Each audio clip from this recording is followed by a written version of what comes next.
evening and welcome in to another edition of the R&R Sports Report. I'm your host as always, Randy Isbell, and with me back in studio after being out and not being on a Tuesday because things just... Robert, how's it going? Oh my God, it is so good to be back again. I do want to say thank you, Mr. Eric Watkins, sitting in last week. We had a blast. I mean, you left, and I know you tuned in towards the end, but him and I just went rogue. We went college football. We wanted to talk a little bit longer. There was a reason why notes just weren't made for the second hour because I knew you weren't going to follow my format at all. No, yeah, we spent a lot of time on some off-the-wall picks and talking, so it was a good time. This is the R&R Sports Report right here on KLCZ 88.9 FM Lewiston. And again, as Robert just said, thank you so much to Eric Watkins. And because he helped us out last week, I'm helping them out on the kickoff over at the W2M Network tomorrow night. I will be taking the place of Harry Broadhurst, who will be out of town. So if you want to watch me talk even more. What time does that start? I don't even know. 7:30 maybe? No, I got football, so I don't know if I can. 7:30. You watched the last part of their last show, which oh my God. If you're listening to this one, the kickoff, far less of a family show.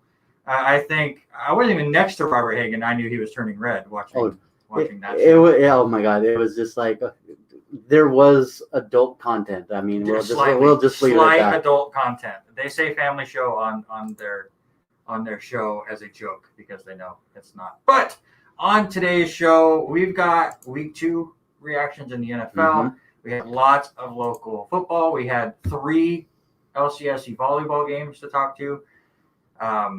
WSU looked good for a quarter. We'll get into that. One of us did good in our picks. It was not Robert. We've got baseball winding down. We have, forgot his name. We got Devin Caruso from the golf team. Mm-hmm. Yeah, but first, our first guest today, because we are jam-packed, we have, turn it on first. We have Riley Brown from the cross-country team, as Robert and I are fighting over here. Riley, thank you so much, and welcome to the she showed up about 10 minutes before. We have the new show that's on right before us, so usually we're trying to set up. So now we're setting up in 2 minutes' time. So thanks for watching that craziness. Yeah, well, thanks for having me today.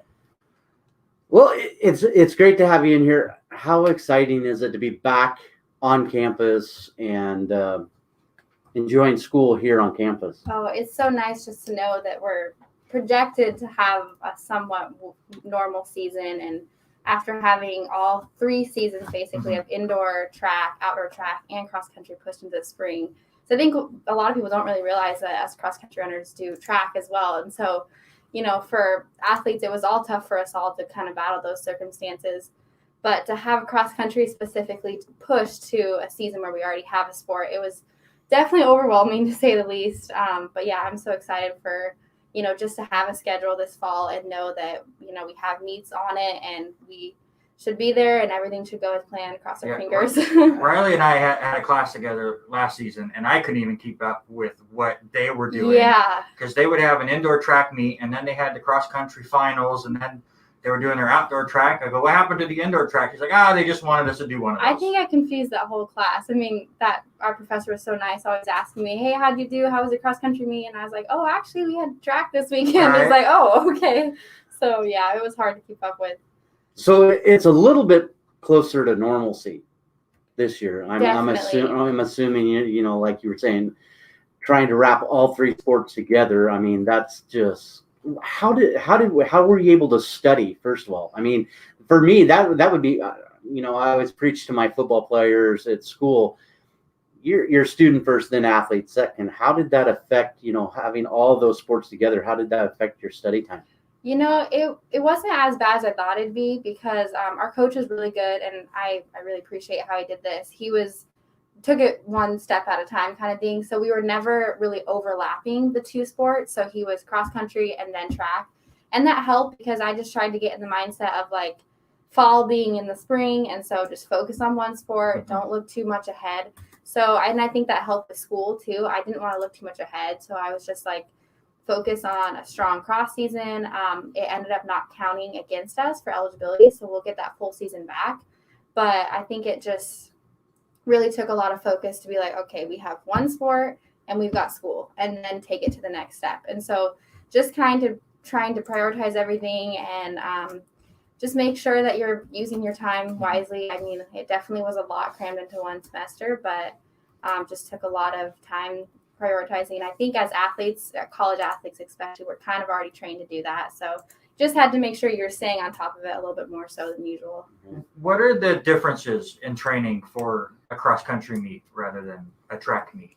So cross-country, to be honest, there isn't a huge difference, which did make it a little bit better than I think we were planning, because we did have that. I know I had that in my head. I'm like, okay, well, we're going to jump into track right after this. Am I going to be prepared?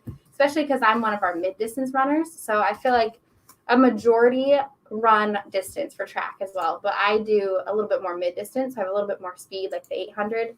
That's kind of the race I enjoy the most. So I was definitely nervous for that, but our coach was great about, making sure that cross country was endurance focused, because that's the main thing. You need those miles. You need the speed, but obviously it's not as much of an emphasis on it as it is track. And then he was good kind of about mixing in some speed, a little bit more so, I think, than a normal cross country season, just because he did know, okay, we're going right into track. And that first track meet, it hit me hard. I'm not going to lie. It was hard. It was like, okay, well, the 800 it's always hard. That first one's kind of rough. You got to get it done, and then you start to adjust a little bit better. But that one was definitely hard just because it was like, whoa, here comes the speed. And I think it took us all by surprise a little bit, even the distance runners. So give us a look at like a week in the life of a cross-country runner. What is the training like? My son just started cross-country for 8th grade, and seeing how exhausted he is after every practice and starting to get into it. They just do a 1.5 miles right now for 8th grade. But which is still a lot for them, I'm sure. But so for somebody like him, what does it take to be, at a college level? What do you what kind of work you putting in? So the big thing is, if he wants to kind of take it to that next step beyond high school, it's a lot of running, really, and he's got to make sure that he likes it before he even tries to go to that step, because it's just going to increase, to be honest. It's just going to be more and more and more. Right. And then also being smart. If he can be smart at a young age and realize that, okay, I love running, but I'm feeling pain here, but I keep running, it's just going to get worse if he wants to take it to the college level. So I would say just putting in miles, being smart about how much he's doing. But yeah, and I would say probably the main thing is just kind of getting those miles in, because I think if you were to take it to the next step, that's kind of when the coaching comes in, and they'll help you kind of with that speed and every coach is different, but there'll definitely be like different coaching philosophies in there depending on where he'd go. But if he likes it, I would just try to encourage him to run as much as he can without getting too overwhelmed. So how many miles do you think you put in a week? Depending on the time of it really changes depending on the time of the year. And then our long run days for me are anywhere between like 10 to 13 miles. Wow. And so it just really depends on what area of the season you're in. If you're starting out like early summer, we're low miles. So I would say maybe 30 miles a week, and then it kind of just builds from there. And then peak of our season, maybe closer to like 45-ish, 50. So it really just kind of depends. But our coach is he follows a pretty strict training plan, and it looks crazy just looking at it on paper, but there is a method to his madness. And he kind of just builds us up. And then when the big meets come, he's good about tapering us back. And so that's also key, because if you're at your peak mileage and you have a national meet around the corner, you might be too overtrained almost, and it might end up hurting you. So Robert, if you had to count up all of your running time, how far back would you have to go to get to 70 miles? I couldn't even imagine. But they did ask me the other day. I'm right now with coaching, I'm averaging almost 25,000 steps. That's working at school, inside the building, working, teaching, and then I go out for 2 hours of coaching, and I almost double what I do just outside movement. So I'm getting up there in how many miles I'm going, but it just, to think of going out and 8 to 14 miles, 8 to 15 miles a day, that's Well, let's just say after those miles, our steps are very minimal. So we don't do much after we run, if that makes you feel better. Well, we like to talk about, who you are, where you are, and, you come from a great area where lots of running up in Coeur d'Alene. Yeah. You were a 4-year starter for track and cross country, all league your sophomore through senior year. Also named Female Booster Athlete of the Year for 2017-18. What was it like running up in Coeur d'Alene and being around the cross country track up there? Because I was up there a couple of times, and it's beautiful country just to watch and run in. Yeah, I mean, I love Coeur d'Alene for so many reasons, but one, running up there is just so scenic. You can run anywhere, and you're by the lake, or some of our routes from our high school were so nice, just from the high school. So definitely, I mean, I like it here, but there's times where I'm like, okay, I miss the trees, I miss the lake. So definitely running up there, you travel other places and run, you're like, oh, wow, I feel so privileged to have that in my backyard, basically. And then the program itself there, our coach was Kathy Compton. She still has that program, I believe. She might be the assistant coach now, but she's so involved, and she did a great job of making it a family atmosphere. So, I mean, obviously very close team here, but I would say my high school team was just as close, if not even closer, partly because of kind of that culture Kathy has cultivated there. And with team dinners, with team activities outside of running, it was just a very close family there. And so I credit a lot of that to her, and kind of like the program that she's built, and our assistant coach Dawn was also great. And yeah, we would just get a lot of people to show up for cross country too. So our JV squad was huge. Our freshman class was usually huge. And so just you not only were you on a close team, but you were on a big team. And so cross country was a pretty big deal there too. We were known more so for our football. We're definitely a football school, but here at Lucin, we know. Yep. Yeah. But our cross country program is good up there. And I would say by the time I started running, it wasn't until my sophomore year in high school, we had a group that kind of came in together and graduated together. And my sister was part of that. And they were 3-time state champs in the span of 4 years. So they were kind of known as the Blue Train team, because we're the Vikings, royal blue color. Everyone called them the Blue Train. And so it was cool to have them kind of start to kind of kickstart that program too, with the strong team they had. And then, it was really cool to, see all my sister's experiences there. I was going to say, you talked about your sister. Let's talk about your family for a few minutes. When I read a little bit about Josie. Yeah. Ran at WSU. Yep. And then your brother Jake plays for Carroll College playing football. Yes. So it sounds like mom and dad, Rick and Roxanne, was right on board with all of you guys participating in some kind of activity. Oh yeah, they were at a young age. They were basically like, try anything and everything you want, because you don't know until you kind of just try it all. So they were very supportive in that, and they were didn't tie us down to anything. They're like, try it all, and we're going to, if you, once you kind of find your route, we're going to support you. So very fortunate for that. And I mean, it kind of runs in the blood too. My grandpa competed, my mom competed, my dad competed in college. So just an athletic family. So I have a little bit of genes there too. But you said you're very athletic. So you did talk about earlier, you ran indoor track, outdoor track, cross country. So I'm gonna hit you right now. Which one would you rather compete in? Because we've had a couple of other people on the show, and they've talked about which one they'd rather do. Which one would you rather compete in? Obviously they all have their perks and their cons, kind of.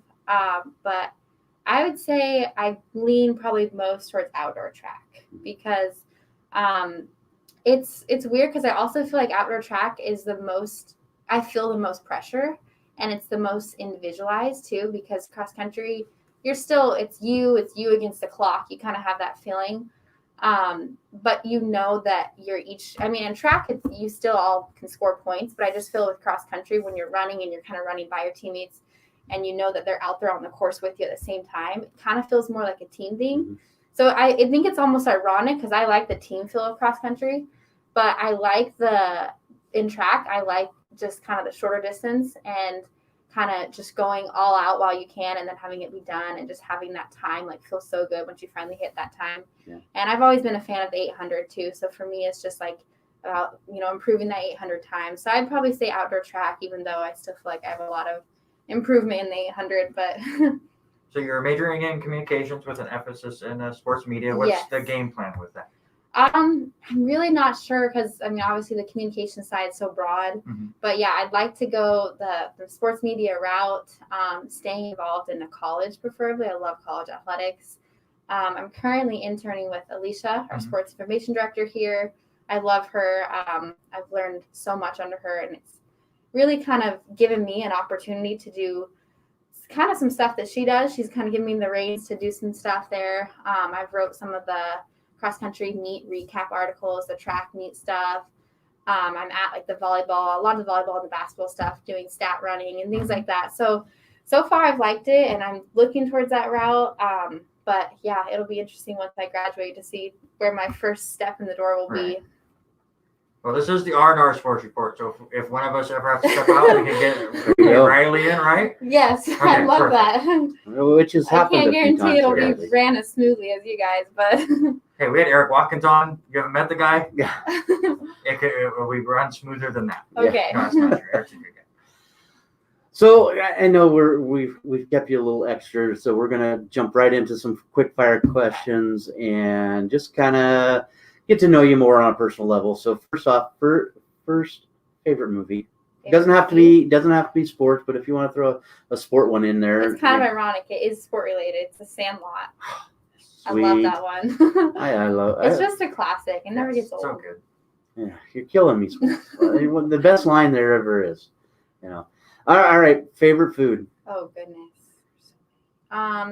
Well, it's ironic because I'm gluten free, but I love pasta. So just about any pasta dish, and then pesto is my favorite. It's like a good pesto pasta with.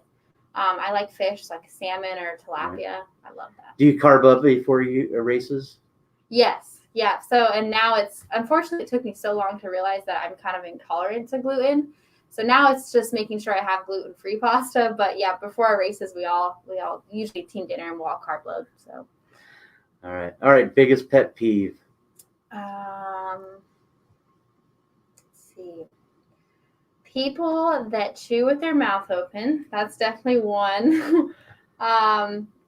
People that chew gum. I don't know. There's something about chewing. People that like chew gum too loud too. So your favorite person in the entire world is Pete Carroll. That's what. Oh God. Exactly.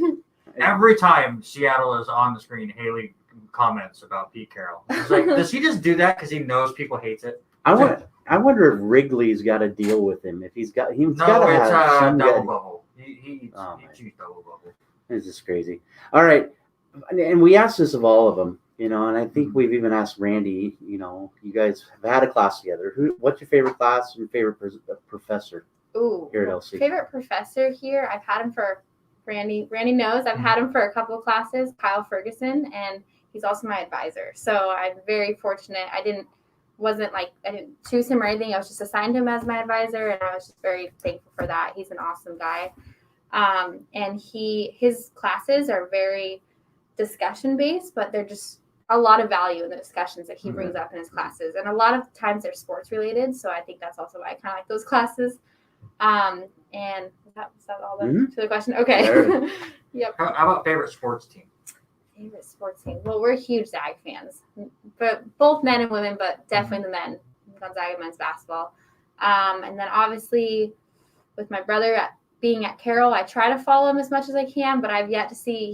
He's a freshman, so I've yet to see a game of his. But yeah, I mean, definitely Carroll's one of them. So you're going to be bugging Alicia to try to get tickets to when LC plays Gonzaga. Oh gosh, I hope so. I don't know what we've got going on that weekend, but that'd be awesome. I haven't even looked at the basketball schedule yet, so I'm not sure what it looks like. Gonzaga in the next game coming up.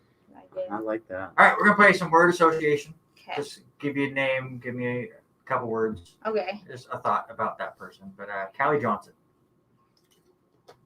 Hardworking, disciplined,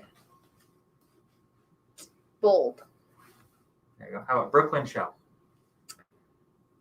Kind, bubbly, positive. Okay, I know I butchered this one on the show, so please correct me if I'm wrong. Is it Geraldine? Geraldine, yes. Funny, outgoing, crazy. How about Mike Collins?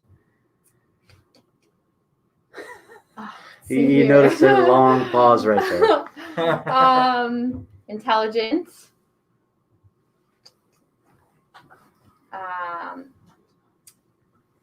Also good work ethic. There we go. That's what I'll say. I won't say the comment we just got because the next person I have on this list is Alicia Alexander. Oh, just the best SID of the year. I'd like to point that out. Would you like to say that after she says you can't go to the Gonzaga game because you have home volleyball that day? She was the best. I'm just kidding. No. Oh, that means I have volleyball too. Oh, is that a game that I have to work? Probably. What is that date? I don't know. I gotta look at it. I remember seeing it on the schedule. I wonder if No, it's I that love football Alicia. time. Let me tell you, she works really hard all the time. She's so passionate constantly about going. what she does too. And she's a big fan of you. I've heard Aw. that a lot. Aw. So, and then the last one, we do it to every single one. Riley Brown. Oh, I would say passionate, sensitive, and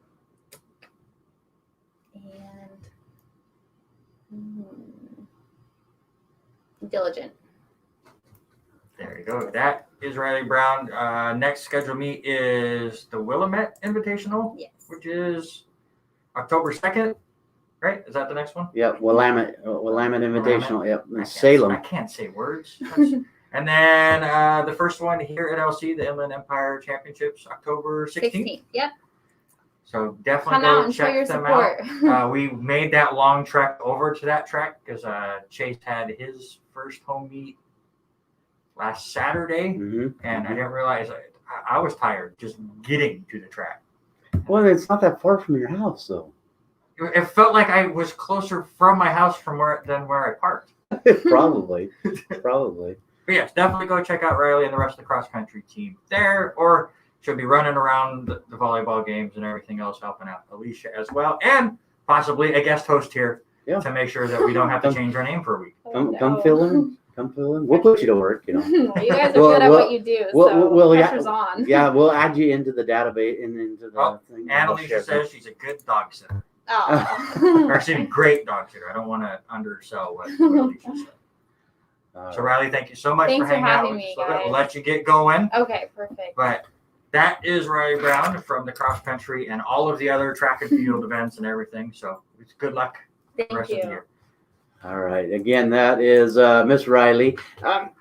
It is awesome to just see how involved some of these athletes are, not in just their own sports, but involved, with volleyball, with, doing stuff with us. And I say us, as I've been in there a few times. It just seems like everybody wants to be doing something here at the college. And they all are, whether it is helping Alicia out like Riley's doing, and she's got a couple of other interns that she says are doing a fantastic job, or just the student section we get in these volleyball games have been fantastic. Well, minus Saturday, but we'll get into that when we get to those games.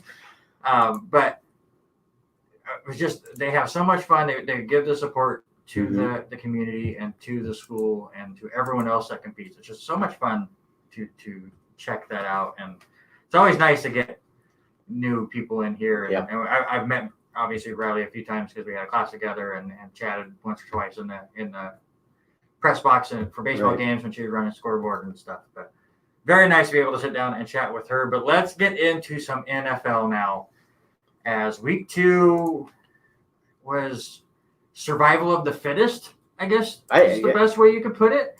As I think the key story is how many quarterbacks went down this week. Well, I don't think it's just quarterbacks. I mean, there was a lot of different injuries, but yeah, you're exactly right. I mean, you lose Wentz. I guess I finally got to see the play where he stood up after getting tackled, and he looked like he just put most of the weight on both ankles, and it looked like he was dancing and both feet go different directions. So, it makes you wonder. That's one of the games that I'm very shocked to see if he even plays next week after hearing both ankle sprains. I heard today he 2 ankle sprains, but when one walking boot. So one obviously is worse than the other. I've heard he wants to practice tomorrow. So we will see how all of that goes. But then you had Tyrod Taylor, who looked fantastic for Houston. Everyone was wondering if Houston was going to go 0-17, and then Tyrod Taylor just played fantastically. Yeah, he's done. And now he's out for at least 4 weeks. But he was like 11-12 before he went down. So now that team is back to being complete garbage. Who else am I missing? Ben Roethlisberger has a pec issue, which is going to make him not practice, which could just be, I'm old and I don't want to practice, or here's an injury. You don't know. Tua went out with bruised ribs, and it's sounding like he's not going to play this week. And there was one more, Chicago, Andy Dalton, where they're saying it was like an ankle thing, but there was like no contact at all. So it was just confusing there. So it looks like we will get Justin Fields there at least for a few weeks, and kind of give him a trial, but. They only had 118 yards total passing in that game between both players. I remember putting it in our power rankings there that came out this morning, and looking at that stat last night, like a total of 118 yards passing. Matt Nagy needs to figure it out. You either give the ball to him, or he's probably going to be gone by Thanksgiving. I really think that. I really think Matt Nagy's gone this year. It would not surprise me. We'll definitely be doing a coaching carousel down the road, because coaches will definitely be going. Another key story to me, and maybe it's just because I'm living through it with a rookie quarterback and watched a game where he was facing another rookie quarterback, but obviously the pressure for rookie quarterbacks nowadays are completely different than they were. Not only are most of them thrown in week one, but they're, if you're not near 500, then you're just a complete bust your first year. We saw that with Sam Darnold, where here, Darnold, you're with the Jets, who have no help around you. Your offensive line's terrible. Oh, you didn't win for 2 years? Let's ship you off. We're done with you. We're going to move on to the next big thing. No, other than Mac Jones, has any rookie quarterback made you feel good about how they're starting the season? Not yet. I mean, I'm excited to see now, and maybe this might be. I've been on, this. I've been on Matt Nagy all year. I am excited to see if we finally get a game plan around him, what Justin Fields can do. Mm-hmm. I mean, as much as he came from Ohio State, but that's a whole nother story. I'm not an Ohio State fan. But to see them finally game plan around him, if he can make something just dynamically happen for that team, which they need. That has been my issue. And Robert Saleh, the Jets head coach, said it about Zach Wilson after the game on Sunday, is he doesn't want him to be dynamic right now. He wants him to be boring. Boring is okay. And I want other rookies to understand this. Again, the only quarterback that has impressed me so far as rookies go is Mac Jones. Right. Why? Because he hasn't made mistakes. Right. He's only thrown one touchdown pass in his first 2 games. He looked boring out there. People are getting on the radio going, well, I don't like the Patriots. I used to not like the Patriots because of Tom Brady. Now I don't like them because they're just not fun to watch. But they're going to win games. Right. With Mac Jones. They're going to run the ball. They're going to focus on the defense. It's why Teddy Bridgewater is going to be very successful in Denver. It's because he doesn't make mistakes. Right. And that's what I'm excited for the Jets. If I'm Saleh, and I told this to a buddy of mine yesterday, if I'm Robert Saleh, I sit down with Zach Wilson. I go, when you come off the field, I want you to stand on the sideline next to me and just watch what Teddy Bridgewater does. He's going to go through his progressions. If it's not there, he's going to go for the safe play. He's not going to try to fit it in there. He would rather take the 3-yard loss or a 3-yard dump off than throw an interception, which is what Zach Wilson did a lot of on Sunday. So I guess I maybe I need to change the wording. I think you hit it. Yeah, I want to be a dynamic, but I want him to do the small things, like you're saying. Mm-hmm. Do the small things. It's like the same thing we coach up at the middle school. I'm going to take a 3 and 4 yard running play every time. If I can get 3 to 4 yards every time, it's going to be productive. And I think that's what I just want to see a scheme around him, because, their schemes have been Andy Dalton based. Mm-hmm. So I just like to see what they can do, whether they, all right, roll him out to the right, see if he can get 5 or 6 yards on Right. a roll out of bounds, something to make him play to what he did at Ohio State. I'm not asking him to get out there and throw 40-yard passes all the time or 30-yard passes deep out, to whoever. But just do them the right way, the smart way, and like you said, kind of the no mistake style. I think this is the way college quarterbacks are seeing a Patrick Mahomes play, or a Lamar Jackson play, or a Kyler Murray play, right, or Russell Wilson, where their escapability and then being able to make this big play has become highlight reels. It's kind of like what the NBA was, where also Michael Jordan's making all these slam dunks, so we get a bunch of people like Vince Carter. That the high flying slam dunks were cool. Then Steph Curry came along and was draining threes. So now we're seeing people like Damian Lillard throw it up from 35 feet constantly. And so I think we're seeing that with the NFL too. The trend now is this mobile, escapable quarterback that wants to make these dynamic plays instead of, oh, this play broke down, let me go for either my safe route or just get rid of it. Right. They want to make that ESPN play, or they want Dion to talk about him on the NFL Network show. Right. So my question for you then, I'm going to flip it just a little bit. You said Mac Jones. Who's been the biggest disappointment? And I know which one it is for me. It's hands down. But who would be your biggest disappointment through the first 2 weeks? Honestly, it would probably be Zach Wilson, just because of the mistakes. Right. He looked fine in week 1. He threw one pressured ball, but that front 7 of Carolina, especially the front 4, is so good. And we saw that in week 2 as well. It's between him and Lawrence. Yeah. And it's the same thing. It's just the interceptions. Right. And that's exactly where I was going to go with that. Because Trevor Lawrence, you look at his numbers from this last week. Granted, they did go against Denver. 14-33, 118 yards, 1 touchdown. But you keyed on it right there. 2 interceptions. He only got sacked 1 time. But that rating is 37%. Yeah. I mean, he's a rookie. He's going to learn. Yeah, right. So, I think going into the first 2 weeks, I think he has to be probably the biggest disappointment there. All right, real quick, I'm going to ask you a question here. Okay. We have 7 teams that are undefeated that are 2-0. Right? You got the Raiders, Broncos, 49ers, Rams, Cardinals, Buccaneers, and Panthers. Correct. Typically, over the last 30 years, like 75 to 80% of these teams make the playoffs. Give me the one that you believe will not. Well, you did your notes and you put your team, and I put you're exactly right. I think it's the Denver Broncos. So I don't think they can keep it up. I don't think they have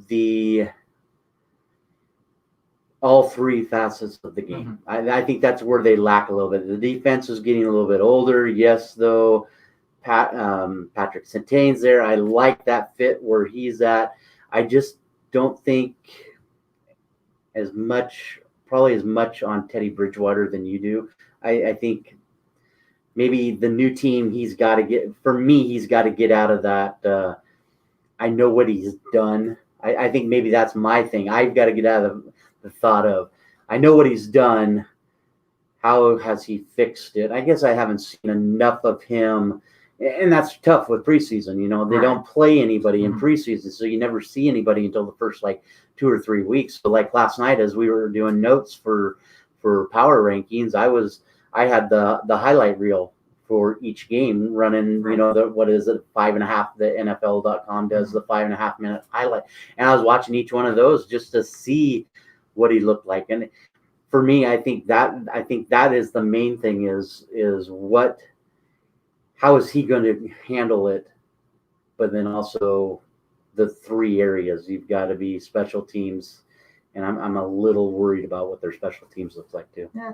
And I put Denver on mine, and it was more so I think Denver's going to be fine. I like Teddy Bridgewater there, and their defense is very good. And running game is starting to get going a little bit. It's a little slow right now. Right. But it's more of their situation. Obviously, Kansas City is still the class of this division. The Chargers are very good. The Raiders are taking steps. So how many AFC West teams are going to make the playoffs. Right. Because obviously the AFC North is very good. In AFC South, it looks a little lacking right now. AFC East is a giant question mark, is with Miami or New England are legit good enough to make a wild card. So it's tough. So I'll let you have Denver, and I'll go the exact same reasoning with Carolina. Very, very good team, but absolutely zero chance of winning that division because it's Tampa Bay's division to win. Then you look at wild cards, and you got to think at least two are coming from the NFC West, as they were almost the first division ever to have all four of their teams win both their games in back-to-back weeks. So that division, you got to think is getting at least two of the wild cards, right. If not all three. But all three seems very, very unlikely. So then you look, okay, so you have one left. It's going to be Carolina? Is it Minnesota? Can Chicago get going? So it's going to be difficult to get one of those wild cards in the NFC because I think the West just takes a good chunk of them. But how impressed were you, though, of what Sam Darnold has done with Christian McCaffrey in Carolina? It's the perfect fit.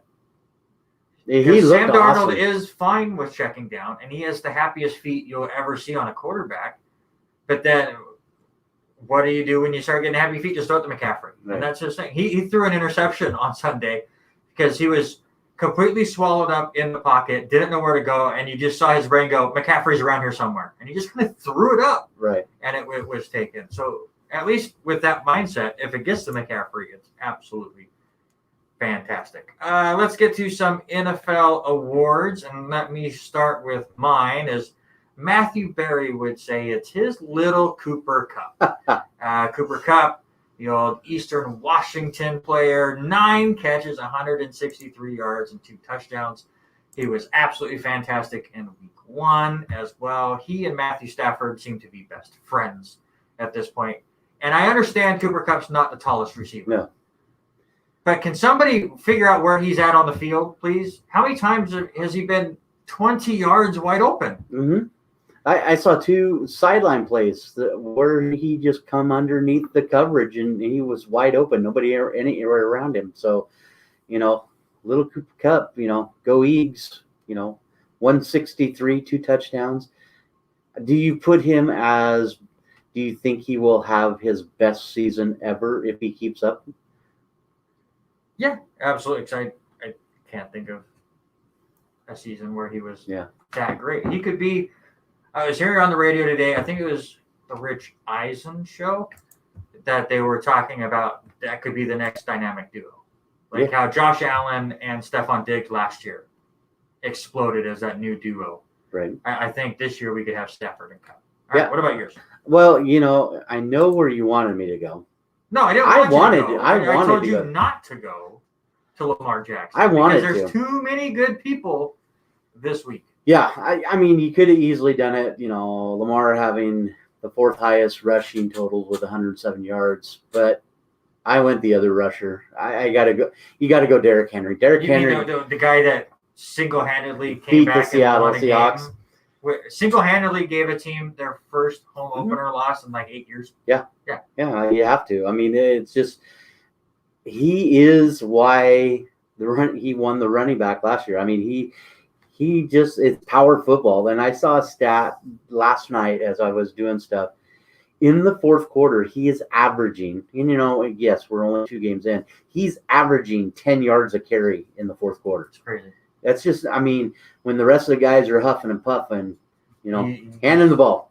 Feed Henry. And, what he put up, 35 carries, 182 yards, 3 touchdowns, not counting the 55 yards of passing from Tannehill. I've just straight up given up the fact that we've said multiple years of Derrick Henry's going to wear down if you keep giving him the ball this much. Nope, I've given up. Yeah. He will never wear down. He is the Tom Brady of running backs. He's just going to get better and better as the season goes on. Maybe it's the conditioning from Nick Saban. He's a Bama boy, so, maybe there's something. Not giving any credit. Yeah, there's something in the water. Yeah, I had something else I was going to say, and then I completely spaced out. So let's just move on to the game of the week. Mine was that one. Tennessee and Seattle, great comeback. Derrick Henry. That's what I was going to say. And actually, I'm glad I was stuck on the same game so I can say it. So we're not going to get into fantasy football here. We're not going to go, we won, we lost, this or that. Yeah, but I just have to tell a personal story real quick because I found it funny afterwards. So I'm losing by like 8 points, and we're right at the end of the game of the Tennessee-Seattle game, and they're driving, and they got to the 5-yard line, and I have A.J. Brown finishing up, and I have Hawkinson on Monday. So even if they don't, I'm not freaking out. But I'm like, they get within the 5. I'm like, just right here, just a fade pass to A.J. Brown. No, they're never going to pass. They're just going to go. There's zero chance they're passing here right now, especially in Seattle where why did they throw the ball in the Super Bowl? Exactly. Absolutely no chance. So, no, that game was fantastic. Nice comeback win, big overtime upset, if you will, to make sure they don't go 0-2. And I only put that there because I knew what the real game of the week was if I was going to let you talk. I think everybody knew what the game of the week was. I mean, to finally get in there after the comments that Lamar Jackson made, that they were going to win, that they needed to win and finally get the monkey off the back of playing against Patrick Mahomes. It had to be Kansas City, Baltimore. But, you were there with me. We watched this game together as we are bowling. How hard it is to watch a game when your team's playing and bowl and focus. And I had like 4 or 5 people come down and tell me, after Marquise Brown scored the touchdown and Lamar was able to get the 4th and 1 pick up with the last minute to go. And everybody kept saying, they can't hear you. If you're a fan, they can hear you.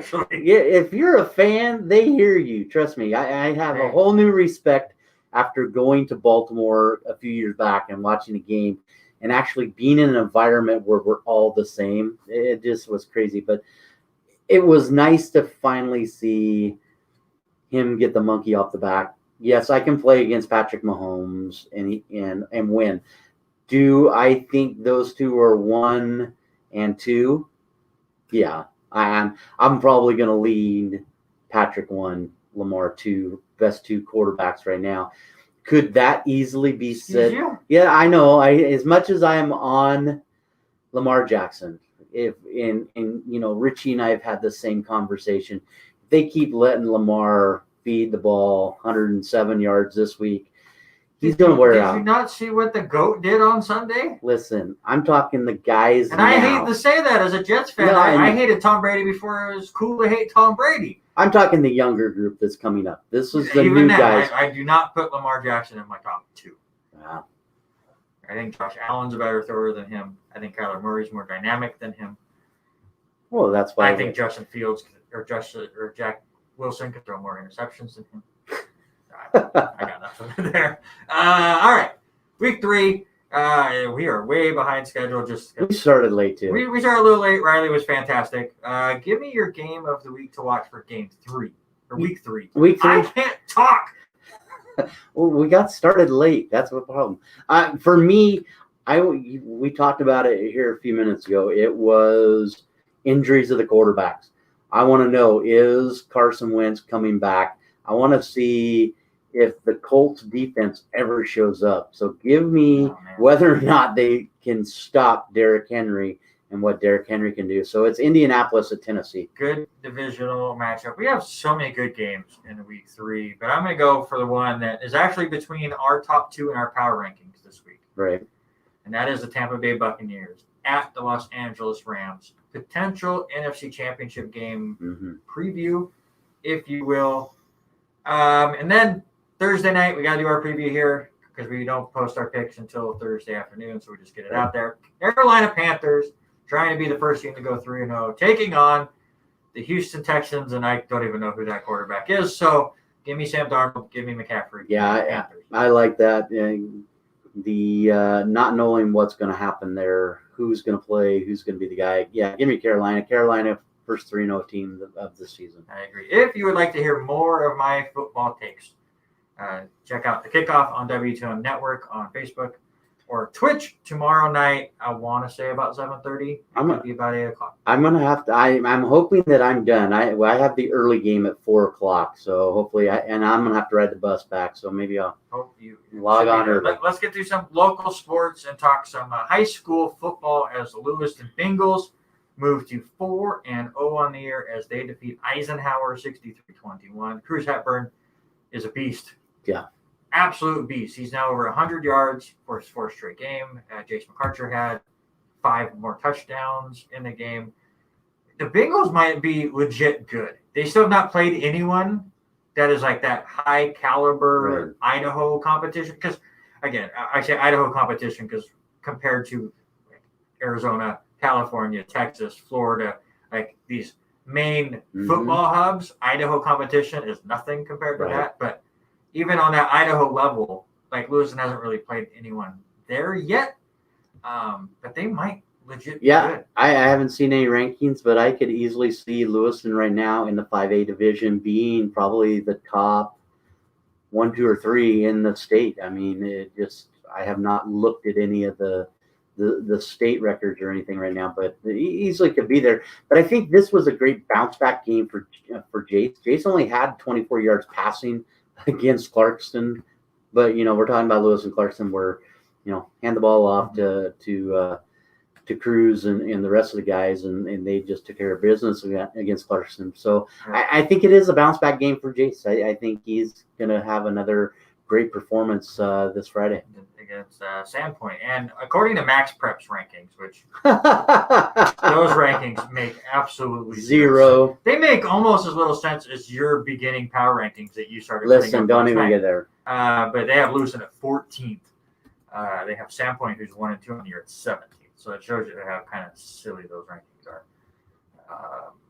Trying to find something better. But while we do that, Robert, give us Clarkston. How's Clarkston? Clarkston looked pretty good there Friday as I was on the road. Got to go up there to University, and they come away with their first win of the season, beating North Central 43-14. This was their first league opener. Landon Taylor had a couple big touchdowns to start things off. Akaika Milan had two rushing touchdowns. Tiger Carringer with a rush. But for me, and I know you put it in the notes, and I sent a picture, and I know you tried to listen a little bit while you were at work, but listen, that offensive line and defensive line, yes, they're young, but they were opening up holes on both sides that was just straight crazy. I mean, Tiger could run. I could run through them. And if Tiger and Akaika were running through it, it was just huge. But defensive side, they were hurting for a guy because he was on the defensive line. So they primarily put Jeff Ulrich as a defensive end the other night and didn't give him much of any offensive plays. They wanted him playing line both directions just because of the injury and the COVID with one of the players that he was a beast out there. He himself, I believe he had 6 sacks in that game. I mean, he just looked that dominant, and he's just a junior. He's got another year. It's good to get them to bounce back after the Lewiston game and getting a nice win for the Phantoms. According to IdahoSports.com, they have Lewiston first. Yeah, I don't know what the legit rankings are, but the rankings I see, they're always all over the place because it's so hard to rank, and then you never know which one's the legit place to look. Yeah, if I was to lean it, I'd probably lean to the IdahoSports.com. Oh, yeah. They're definitely not 14th. Yeah, that's for sure. The Assaulting Panthers shut out Reardon 31-0. Preston Overberg and Ty Gallus, thank you. Yep. Both had 2 touchdowns each, and that one they will next play on Friday at Colfax. And if we didn't say it before, Clarkston's at home on Friday versus Pullman, and Lewiston is at Sandpoint. All of those games are this Friday. Let's get into some college sports, and let's start with the volleyball Warriors team, who had 3 matches this week, won all 3 of them, 2 of them by straight sets. They had that fantastic 5-set battle with Northwest. The one I missed. Yes, which was so much fun to watch. I was exhausted after it. LC went out and won the first 2 sets, slipped up there a little bit, the next two sets, and it really looked like things had completely fallen off for them. And like the momentum was all on Northwest by the end of that fourth set. Come out in the fifth set, win the first 4 points, and just kind of pulled away from it. And then again, winning that straight sets against Evergreen State College, which made me say gooey ducks 170 times on the radio, which made Haley send me pictures of what a gooey duck looks like, which then made her find the gooey duck, the Evergreen State gooey duck mascot, which is the saddest mascot I may have ever seen. And then she sent me their fight song. So she knows everything about Evergreen State now. let me give you a little insight that I found out on Monday as I was talking with one of my assistant football coaches with me. He was offered a scholarship to go to play at Evergreen State. But I found out that they do their own grading. The students do their own grading. They go into the professor's place, into their office at the end of each semester and talk about what grade they get. They grade themselves. I'm like, how does that work? And I'm like, no, we're not going to do that. But listen. Okay. I won't go there. But out of all of those matches, let's go back to the memory that sticks with me. Okay. On Tuesday night. Yes, against Walla Walla. Against Walla Walla. We're playing Walla Walla, the Wolves of Walla Walla. And you watched what that team did. And I'm going to say one name, Kinsey Dean. She looked, oh my God. She had a couple of rough serves in the first game and the second game. Yes, LC won those games, but come out in the third game and run 22 points on her own service. Yes. I texted two different volleyball coaches at high school levels after I got home after that. I said, what's the most amount of points you've ever seen a college player, serve? And they said, well, we've seen a couple of 25s, but I'm saying, how can you do that? I mean, to be at that level and these girls roll off 22 straight points, service points, what Dean like 5 could do. aces in that match. So good. Obviously, there were so many great contributors. Oh, Cassidy Tori. Nelson. Cassidy Nelson's family was in attendance. Hannah Martinez. This weekend, and you could tell, like, it just ramped up her game. Oh, she yeah. had I don't want to say career best because obviously she transferred from UNLV and just moved around a little bit, but as a Warrior, she had her best game on Saturday, which topped what she did on Friday, which was absolutely fantastic in that 5-set match. And I think she was a player of the game in both. Hannah Martinez was absolutely fire all 3 games. You brought up Kenzie Dean. I'm blanking on her name right now. The freshman we just had. Oh, Josie Peters. Josie Peters a couple of had huge so kills. many fantastic kills in that match. Just that whole team is really gelling. I had Coach Sean on post game on the radio after the Saturday's win, and he was just talking about how that at first homestand they kind of struggled and didn't gel the way that they wanted to, and didn't live up to their own expectations, and then go on the road and split there, and then coming home you could just tell that fire is there and they're ready to go. And I'm very, very excited to see what this team does the rest of the way, and it'll be Friday at 7 p.m. and then Saturday at 5 p.m. are the next 2 LC games. One is against Multnomah, and what's the other one? It's Warner Pacific on Friday and Multnomah on Saturday. So 7 and 5 p.m. Friday and Saturday nights. Go check out the women's volleyball team because they're on the road the next 2 weeks. Yeah, so we've got I've got the one game. I am actually thinking, because I'm gone for the Pullman game, so I don't get to call the Pullman game. I'm half tempted to have my little earbud where I can listen to you call the game on Friday, but then excited to be back here on Saturday. So, all right, you are listening to the R&R Sports Report here on KLCZ 88.9. It is currently 78 degrees, and we've got our next guest here in studio. This guy hails from just down the road, Pomeroy, Washington, and excited to have him in here. Hopefully he can maybe we can get him to join our golf and bowling. You are doing everything you can to find anyone that's Listen, I was trying to get Gino. We just couldn't get anything going in our short game. We hit the ball. Will you just introduce our guest and start talking? All right, Devin Caruso, how are you, sir? Good to have you in the studio tonight. I'm doing good. How are you guys doing? Oh, it has been a jam-packed show. Lots of things going on. let's talk a little bit about the 2018 graduate Pomeroy High School. How is it to come over to LC being this close to home? I mean, it's kind of weird being this close to home, but I don't really go home very much, just because we're so busy with golf. So it's nice to be close because I know I can go back when I want to, but at the same time, I'm busy enough that it feels like I'm further away. Yeah. We talked with Riley Brown. We had her in here a few minutes ago. Let's talk a little bit. How is it to finally get into a sports season that is, dare I say, consistent right now? I mean, to have something back to some kind of normalcy. It's big. The last year or two, it's been tough. A lot of uncertainty, not knowing what's going to happen or, if you're even going to be able to play, having to do the weekly testings. And I mean, this year it's just nice because, this is your schedule. We know what we're looking forward to and preparing for it. And it's just, I don't know, getting more of a groove than before, I guess. Yeah. So, I like to do a little bit of background on where you come from. So, we talked, you come from Pomeroy. But the thing for me was got to be the numbers. You're averaging 83 as an eighth grader. As a freshman, you get up to 81, sophomore 79. By the time you get to a senior, you're averaging 76 on the golf course. How many rounds of golf do you play daily or even to get those scores down there? A lot. Spend a lot of time at the course.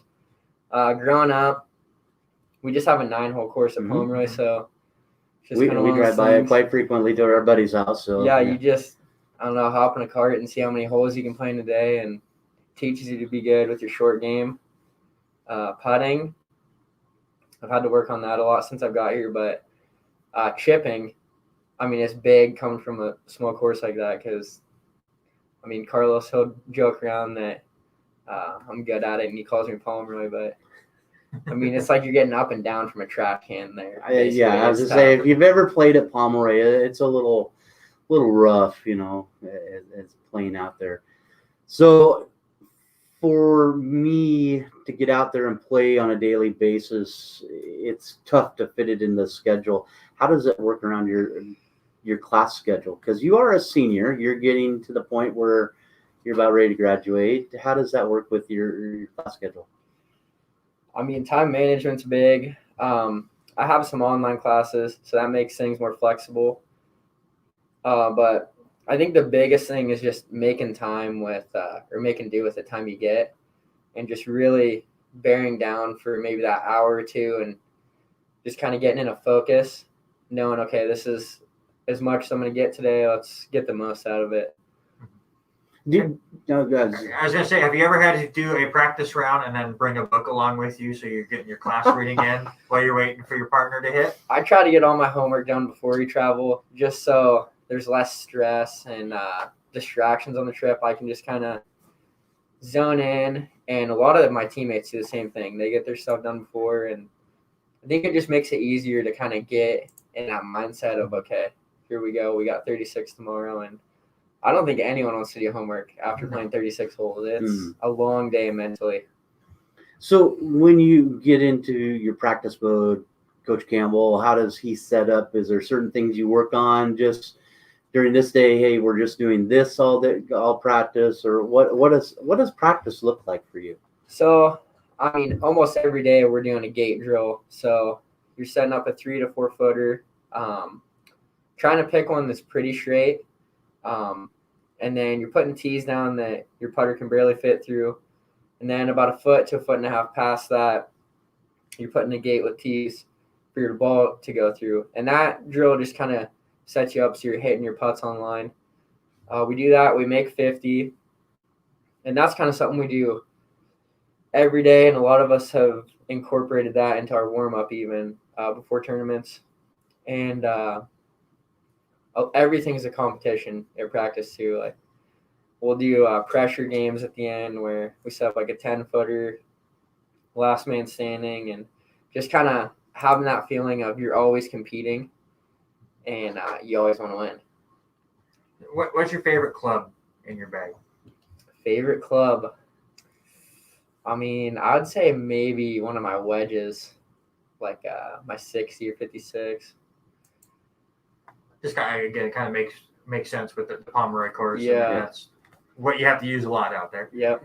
I love hitting mine now. Learning to hit what I can do with a 60 degrees, it's changed my short game a little bit, but I got to find a consistent drive. That's my issue.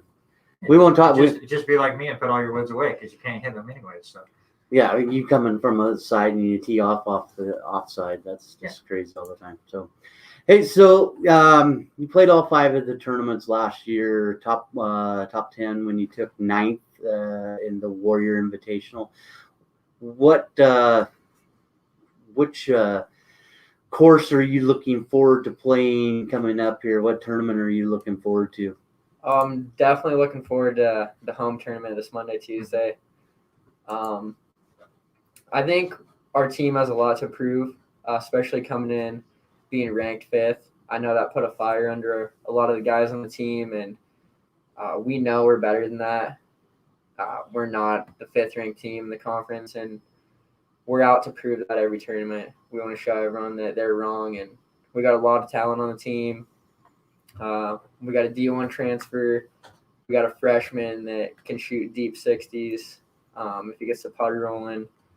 We got Carlos. He's proved he can win. He won the home tournament at, I think, 11 under. Mm-hmm. So we got some guys that can play. We can make putts, and I think a lot of us are looking forward to that. Alicia's listening in. She's beating me to it because I was going to bring up your golf tournament where you had tied for first. How did that go, and how did it feel being that close for the win? I mean, it's kind of a weird feeling. I knew I was one back of Ethan, and I was kind of keeping track at the start of where we were both at, and that's kind of a rabbit hole you can get caught up in when you play golf because you're really not playing against him. You're playing against the course.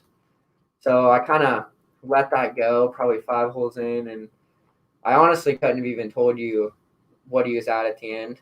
I could barely tell you the kid's score that I was keeping score of. So I tried to grind it back to even. Had a good look on 18. My coach helped me with the read. Couldn't get it to roll in, and Ethan makes a bogey. And in my mind, I'm like, I hope I'm still top 5, finishing even for the tournament. And he says to me before you get off the green, I think there's a playoff. Mm-hmm. So he already knew. And he was playing match play against me, which I thought was interesting on the scorecard. But it was super cool because Carlos, he was like right by my side, helping me warm up, drying balls on the range. And that was just kind of different because it's almost like we swapped roles because I'll caddy for him and do that stuff. So it's super cool to see him support me in that. And it was fun. It's hard to be mad when you lose to a guy who goes birdie, birdie, birdie. I feel pretty good about going 2 under through 3, and he played good, and congrats to him. But, we're looking to keep showing as a team what we can do. Who's another player on the team to look out for? Because you guys had 4 in the top 10 here in your first tournament of the year. Who else should we be looking at when we go to lcwarriors.com and see Alicia talking about you? So Jorgen Viken, he's one of our transfers from Coastal Carolina. He's having some trouble with driver, and before the tournament, he actually broke his shaft. And somehow we were able to get him one shipped from the shaft company, and then he got a new driver. But he's someone that you want to look out for. This kid, last time he played in the tournament, the home course that we're heading to Thursday, he finished 2nd. Oh. So he can play. So Jorgen, you said broke his driver before that last tournament? Yeah, I finished 16th. It was about 2 weeks before. He got the shaft, but I think there was kind of some adjustments because it was a tad different than the one he had. Same shaft, but this one was hand spun where the other one was not. So there's some differences there, but I mean, for the most part, they're similar. And he's hitting it a lot better now. How often have you changed clubs? Have you changed a lot in and out of your bag? Do you do it quite frequently? Do you have a couple sets? Is it just a feel thing, or how does that work for you? So I actually did just get new irons. This is, I think, my third actual set that I've been fitted for. And my wedges I've had for way too long. I have new ones coming, but driver, I've used the same one for 3 years. It's kind of hard to make that switch when you're hitting them good because you're just so confident in that you just kind of want to stick with it. And that's kind of the same with a putter too. Carlos might answer a little differently if you ask him about putter because he has about 9. Oh, wow. And that's kind of a running joke we have. He has more than one for every day of the week. But one for every hole or front 9. Yeah, I mean, he's got that many putters, but he could switch to any of them, and he's lights out. So coming off the golf course real quick, you are the SAAC treasurer and chair of the Warrior Zone. How do you handle that on top of everything else? Just kind of going back to that time management. I mean, I try to get stuff done early so that if stuff pops up and I'm like, oh, I forgot I had to do that, I don't have anything that's conflicting, but I just try to jump on it as soon as I can and kind of have stuff done early because I'd rather relax towards the end of the week and be like, oh, I finished everything, then try to slam everything in last minute. Now, you said this is the only home tournament coming up here, if I looked right, in Monday and Tuesday. How is it for you guys traveling? I mean, you guys are going everywhere. You're going to St. Martin's this weekend over DuPont, and then back to your home on Monday and Tuesday in a Cascade Conference tournament. Is it tough not having any kind of – because I know the fan, you can go to a few of these, but, I mean, how is it to play a sport that doesn't give you a lot of cheering of fan support? That's a good question. I mean, I'd love to go and sit and just drive around and watch golf all day. I mean, I'd be happy going and doing that. I mean, for me, when I play, I'm kind of so zoned into what I'm doing that I don't necessarily know what's kind of going on outside of the bubble of maybe my coach coming in. It's definitely cool to have fans there cheering you on, like when you make a putt or, whatever. But, I mean, at the end of the day, you just got to zone in, and if they're there or not, you still got to focus, hit the shot, and make putts, and yeah. So what hole do we want to do the show from on Tuesday? Yeah. Ooh, I mean, I think 18 would be a good hole. I need to call Chris. Do we need to call Chris and just set up there? Yeah. I mean, I can call Chris. They'll probably be done golfing by the time our show. Probably. It'll be an early start probably. All right, so I know we've kept you here. Let's do a little we did some fun with some guests all the time and ask them some just off-the-wall questions, and we'll go with that. And so some quick-fire questions. So first off, favorite movie, sport movie or regular movie? What are you thinking? If we're going regular movie, I got to say Step Brothers. It's a classic. It's funny. Golf movie. It doesn't have to be golf. It can be any sport. If you want to pick a golf movie. I mean, I'd probably say golf movie. Then there's only one. But there's a lot of golf movies. There's only one best one. I mean, I think there's a few. I don't know. I grew up watching Caddyshack. I'm that old. Tin Cup's pretty good. Best game ever played. Happy Gilmore's a good one. Yeah, that's the one. That's the one. You were waiting for that one. So, how about favorite food? I mean, pizza's a go-to. I mean, you live from Pomeroy, so it's got to be Fazari's, right? Yeah, Fazari's is good. I think I'm more of a Southway fan, to be honest, though. Ooh. Toppings? Pepperoni. Just classic pepperoni. Classic's good. How about your biggest pet peeve? Biggest pet peeve? Oh, when things are dirty. And me and Carlos will butt heads about that. If either one of us leaves stuff out, I'd say it's more normally him, even though he'd probably beg to differ and argue on that. Yeah, I like stuff clean and put in its place. Well, you are a senior major in accounting, so I'm going to ask you your favorite class and professor. I don't know if I want to answer that. Oh. Nobody listens. It's okay. Oh, favorite class. I really like my marketing classes.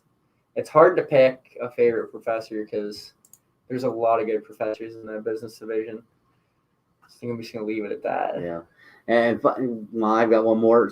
Favorite sports team. Doesn't have to be golf. It could be basketball.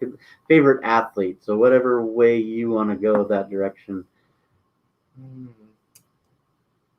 Favorite sports team.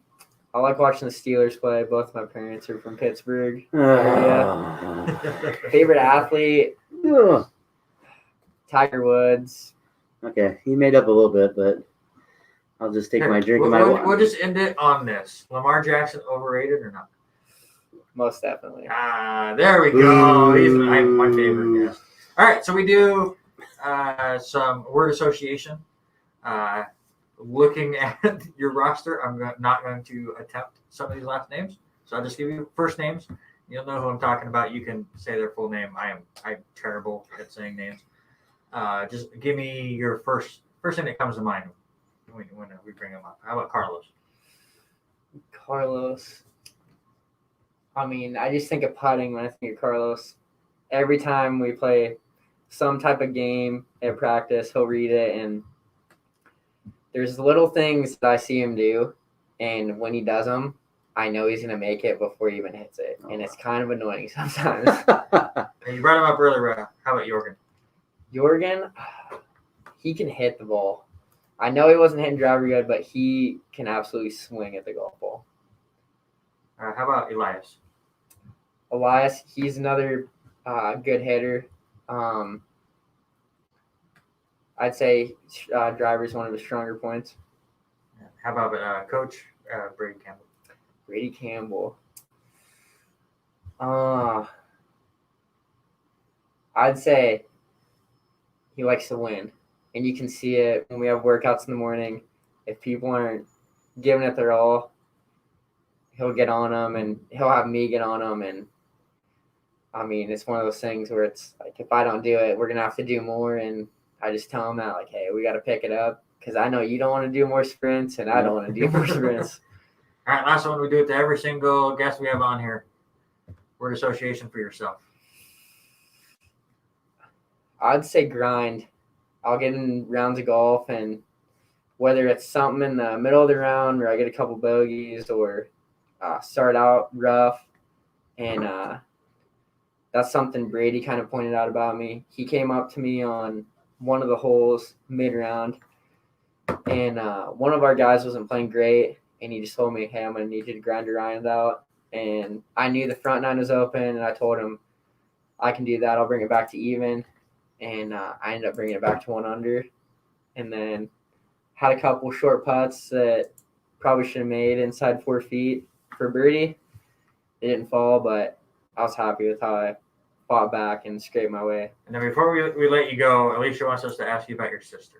My sister, she can absolutely smash the golf ball. Brady said it, and I'll say it. She probably is the longest hitter in the conference. And when she's putting good, she's someone to watch for. She can go stupid low if she putts good. That's awesome. Well, we want to leave with this again. You guys are on the road this weekend for the St. Martin's Invitational over in DuPont, and then back here Monday and Tuesday for the Warrior Invitational. So we want to wish you good luck, and thanks for coming on the show today, and go get them. Thank you. I appreciate it. Thanks for having me. Yeah, absolutely, Devin. Good luck, man. All right, that's Devin Caruso, the senior from the men's golf team, and glad to have him on the show tonight. We do appreciate that very much, and we're going to have to get some of these guys out here to go play golf with, and some of these athletes. We somehow survived playing tennis against Kyle Long. I don't want to know what these guys can do to us. Listen, I figured it out. We got to get Alicia to get on this, and I know Alicia's listening tonight. We need to throw together like some kind of warrior tournament where different facets. We all will play, and I'll go make a fool of myself. I'll commentate. That's my job. Let's see. Where were we? We're so off schedule with everything going on tonight, and that is okay. 2 fantastic guests. Thank both of them again for joining in. Do we really want to talk about WSU football? Other than they squandered 45 points unanswered. My big thing is, what is up with Delora? That's my question. Looks like he might play this week, according to my sources that have sources, because I work at the Tribune and we have beat writers there. Right.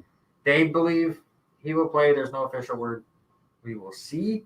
But man, I was not going to pick them to win that game anyways, but that was rough. Even more rough was Idaho. Mm-hmm. Getting shut out from Oregon State. That is not the Big Sky that we know. Like No. everywhere else where the Big Sky is making upsets against Washington and Arizona, but no, not Idaho. How much longer does Petrino have a job? Well, let's let them play Big Sky teams. Well, yeah, first. I say there, but Their last two games have been against Indiana and Oregon State. I'm not going to get on him for losing to two good. And Indiana was ranked the week before they played Idaho. Right. So And let's calm down there. Eastern Washington now 3-0. That crazy old Eastern Washington score of 62-56. that's a basketball score Yeah, against the Leathernecks. It really is. Just they play Southern Utah next week. WSU plays Utah next week, and Idaho luckily gets a break. Look at, I think the big one for that Eastern game, and Paulie will probably be right there with me. How about Eric Barrier? 542 yards, 6 touchdown passes. That's Listen, when you score 62 points, those stats don't matter. Yeah. Was there any game better in college football last week than Alabama, Florida? I would say no, but you and I were watching the same game, and it was interesting. And I've been on Cincinnati, but that game was back and forth too. But it was the Bama Florida game, yeah, by far. Yeah, Bama is still number 1, Georgia 2. Oregon is up to number 3, Oklahoma 4, and Iowa is in 5th. Let's get to college pick'em last week. Eric? We just Nope, skip because we over. got to make the picks, so we got to announce our scores. Eric did hop on last week, and he made picks for us. He went 3-2, and that's what we need to do. I just thought about it now. Next time we have a guest, that's when we have to do our college All football right. picks. So we can have a guest picker each week. I like that. I think we should do the old college game day thing. Yeah. But Eric did go 3-2. So did I. We both went 3-2 on the week. Robert got 1 right. Congratulations, I guess. And that was Yeah. BYU beating Arizona State. So on the year, you are 8-11-1, and I am 11-8-1, which sounds great by itself. I had an 0-4-1 week. Yeah. It's in there. So I've been 11-4 in 3 of the weeks we had, and 1 terrible week. So let's see how things go. I just realized I haven't even made my picks. You haven't. It's been a long day.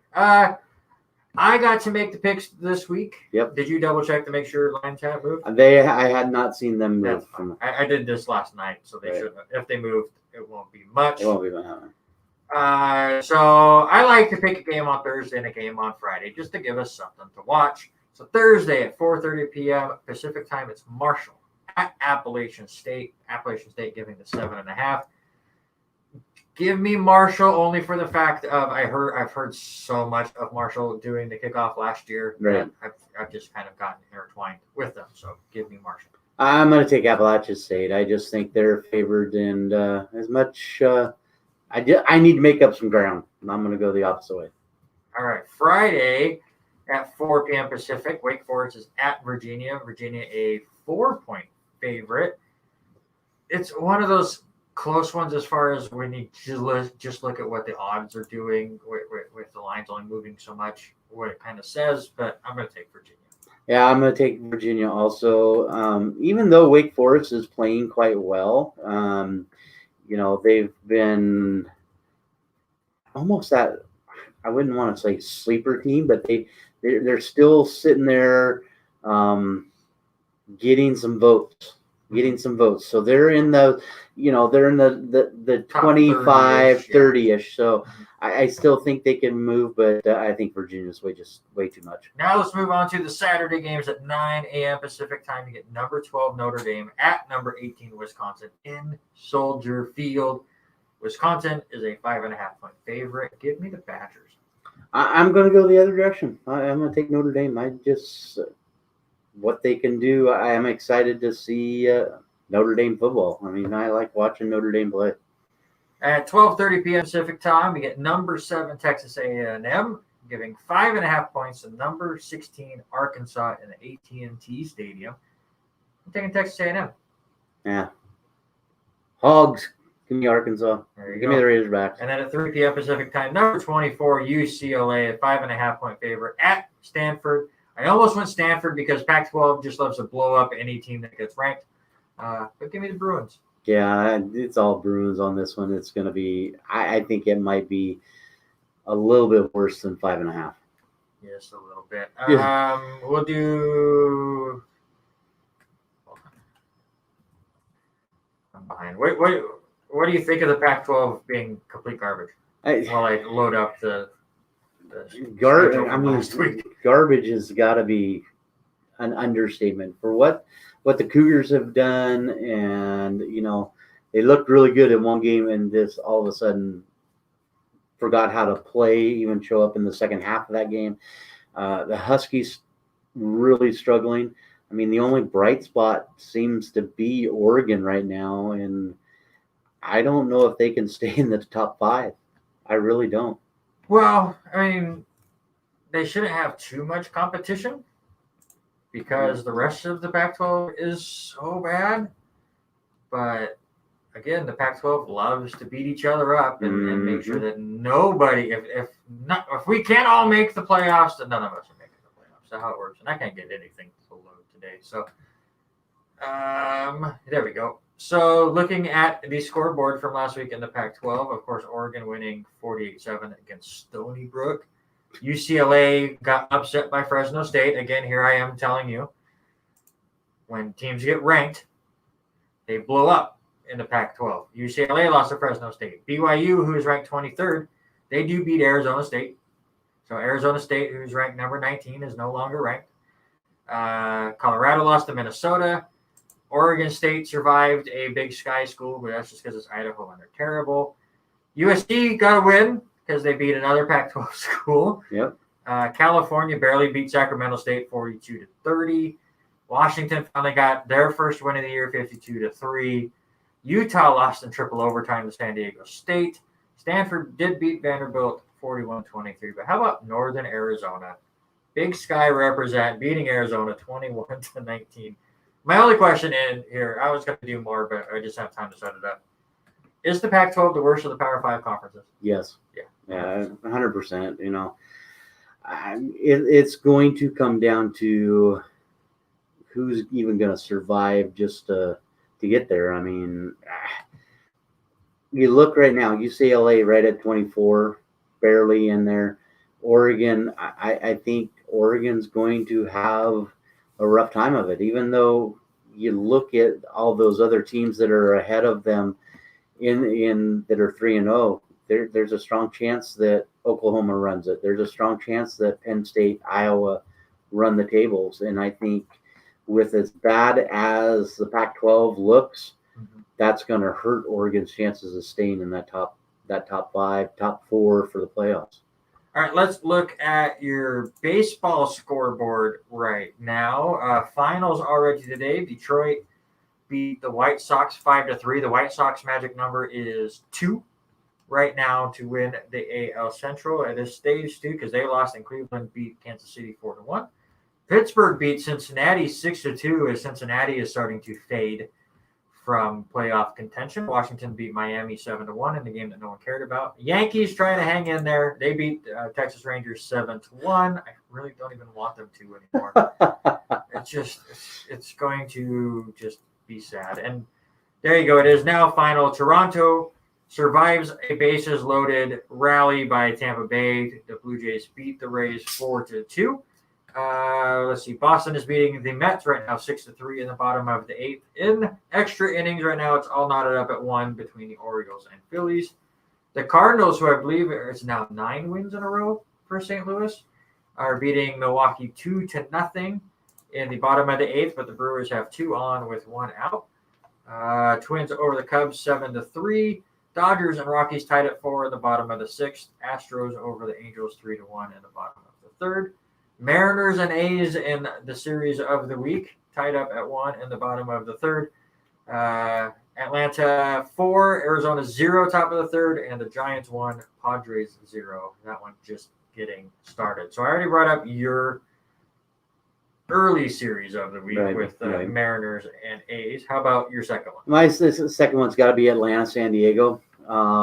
Atlanta's trying to hold on. I mean, Philly's making a move, but I think what is more intriguing to see is San Diego has kind of faltered.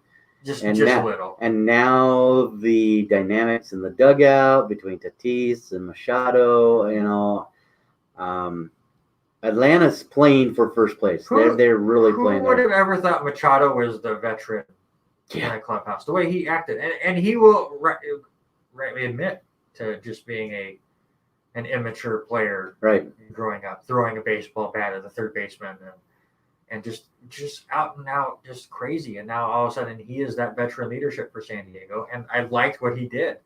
Where Tatis just would not drop a call, and Machado got in his face and called him out on it. Could he have done it in a better place? Got him, farther into the dugout? Sure. Right.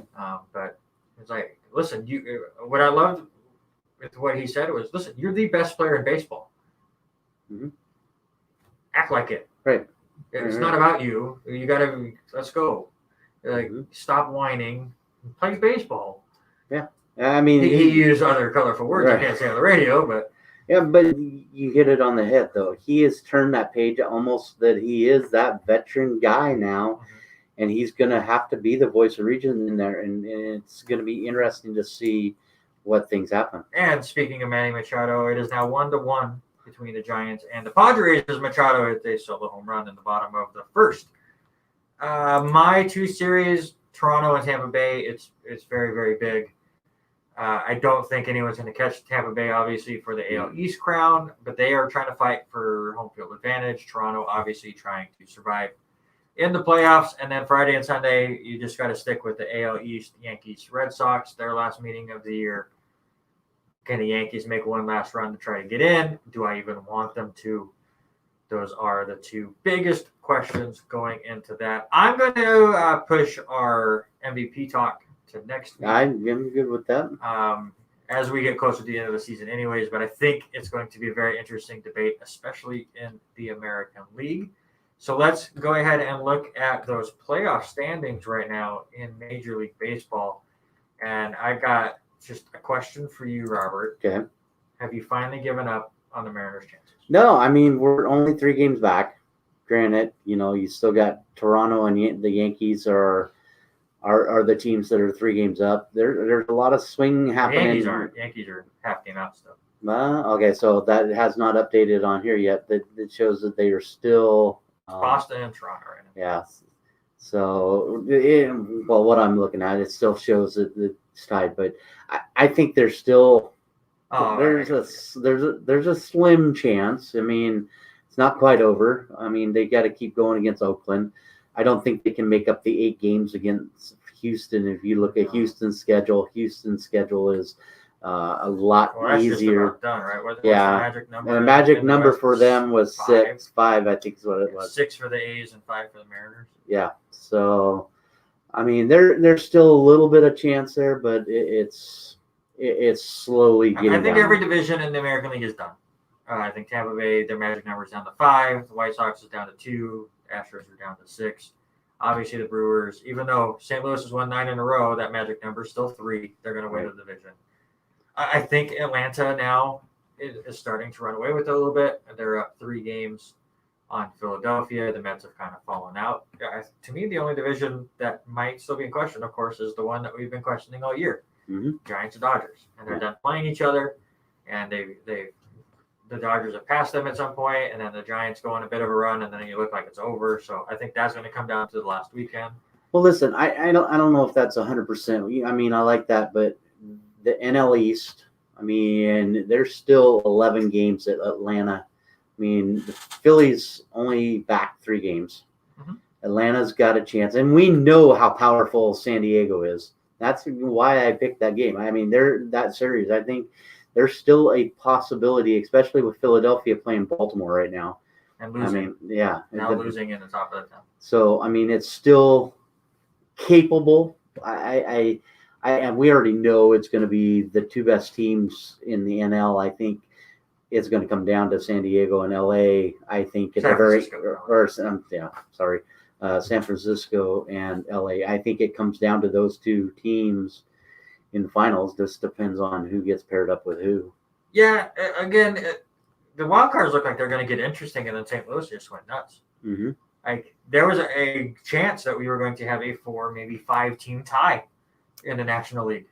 Like right now, the Reds, Padres, and Phillies are all 1 game apart, but unfortunately now the Reds are 3.5 behind the Cardinals, who just went insane. To me, it's Boston and Toronto. They're the 2 better teams. Obviously, the Yankees have a decent chance. They play. I believe they play both teams, both Boston and Toronto, one more time. I think so. In the regular season, so they can make that jump. I just don't trust the Yankees right now. It was so weird when they went on that 13-game winning streak. It was because players were injured, and Aaron Boone, like his cupboard was bare, and he just had to work with whatever ingredients he had, and they made magic. Once all of the ingredients came back, he started overmanaging again, and it's what I just despised all season long, and then they've become unwatchable. Right. So like you said, New York plays at Toronto in the Tuesday through Thursday series. So that I think that's going to be the big one. And then New York plays Tampa Bay for the finals. So, I mean, in Tampa, we would love nothing else than the I think it'll be an uphill battle, but I think, there's a lot of movement that can happen. My player of the week in baseball is Jose Ramirez. Obviously, the Indian season is coming to a close, but he was absolutely fantastic. He went 10 of 20 on the weekend. A couple home runs, couple of doubles, 7 RBIs, and 10 home runs. Who do you got? You talked about St. Louis and what they've done over the last, 10 games, 9-1 now.